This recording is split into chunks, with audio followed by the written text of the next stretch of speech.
दोस्तों, किसी गांव में एक व्यक्ति था जो बेहद गरीब था। उसके साथ दो बच्चे और उसकी पत्नी भी रहती थी। धीरे धीरे उस व्यक्ति के घर की स्थिति और भी ज़्यादा बिगड़ने लगी। जब भी वह बच्चों को भूखा और फटे कपड़ों में देखता, उसका मन पीड़ा से व्याकुल हो उठता। वह सोचने लगा, ऐसे कब तक चलेगा, क्या किया जाए। और यही सब उथल पुथल में उसका मन दिन रात लगा रहता। इस तरह सोचते सोचते 2 दिनों से भी अधिक वक्त हो गए। उसे गरीबी की पीड़ा सोने ना देती और इस प्रकार उसने सोचा, इन सब से बचने का एक ही उपाय है, क्यों ना घर परिवार को ही छोड़ दिया जाए। अगले रात पत्नी और बच्चों के सो जाने पर वह व्यक्ति घर छोड़कर चला गया। वो रात में बिना किसी मंजिल को निर्धारित किए चला जा रहा था। उसके सामने उसके जीवन का कोई लक्ष्य ना था। आगे कुछ दूर जाने के बाद उसने देखा, भगवान बुद्ध चांदनी रात में एक नदी के किनारे अपने शिष्यों के साथ डेरा डाले हुए हैं। वह कुछ देर वहां खड़े रहा।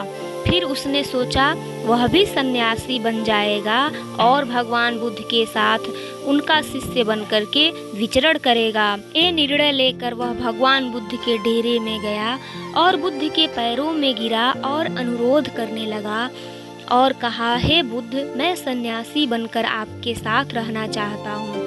कृपया करके मुझे अपना शिष्य बना लें। भगवान बुद्ध ये सब देखते रहे और उसे उठाया, गरीब व्यक्ति को अपने शिष्य में शामिल कर लिया। अब भगवान बुद्ध का काफिला वहाँ से उठा और आगे बढ़ा। वह व्यक्ति भी बुद्ध के शिष्य के साथ चल पड़ा। गर्मी का महीना था। भगवान का काफिला चलता ही जा रहा था। जब वे एक जंगल में पहुँचे तो पेड़ के नीचे विश्राम के लिए रुक गए। गर्मी का महीना होने के कारण भगवान बुद्ध और उनके शिष्यों को जोरों की प्यास लगी। तब उन्होंने नए शिष्य को बुलाया और कहा, यहाँ पास में सरोवर है, तुम जाकर वहाँ से पानी लाओ। भगवान बुद्ध की आज्ञा सुनते ही वह व्यक्ति सरोवर से पानी लेने चल पड़ा।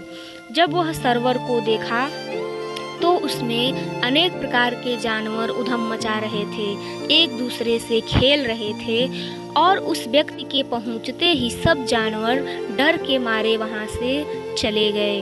उस शिष्य ने जैसे ही पानी लेना चाहा, उसने देखा सरोवर का पानी जानवरों के उधम मचाने के कारण काफ़ी गंदा हो गया है।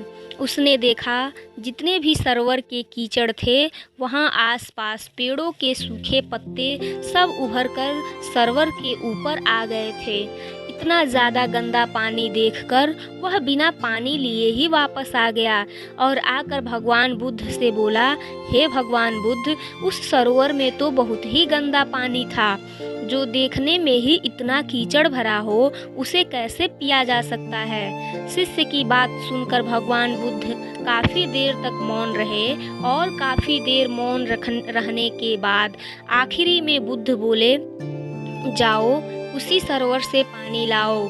वह भगवान बुद्ध की आदेश का पालन करने के लिए पुनः पानी लेने के लिए चल पड़ा और सोचने लगा, भगवान बुद्ध इतने गंदे पानी को कैसे पिएंगे, वो तो क्या कोई भी नहीं पी सकता है। यही सोच विचार मन में करता हुआ सरोवर की तरफ बढ़ने लगा और जैसे ही सरोवर के पास पहुंचा, वह आश्चर्य से भर गया। उसने देखा सरोवर का पानी बिल्कुल निर्मल और साफ हो गया है। वह आश्चर्यपूर्वक पानी को भरता है और भागता हुआ भगवान बुद्ध के पास आकर बोला, हे भगवान, जिस पानी में इतना कीचड़ था कि मैं बिना भरे वापस आ गया, वो क्षणिक मात्र में इतना निर्मल और शुद्ध कैसे हो गया।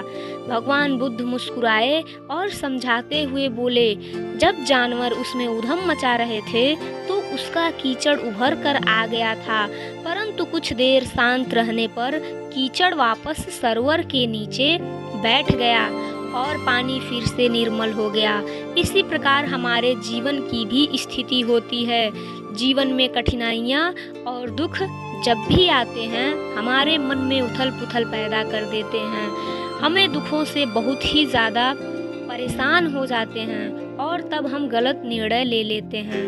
परंतु कोई भी निर्णय लेने से पहले अगर हम अपने मन को शांत रखें, आत्मा की बात सुनें और धीरजपूर्वक बैठकर सोचें, तो हमारे मन को उथल-पुथल वे समस्याएं जो हमारे मन में हैं कीचड़ की तरह नीचे बैठ जाती हैं और तब हम जो निर्णय लेते हैं वह हमेशा ही सही होता है। इसलिए बुरे समय में इंसान को कभी अपना धीरज नहीं खोना चाहिए।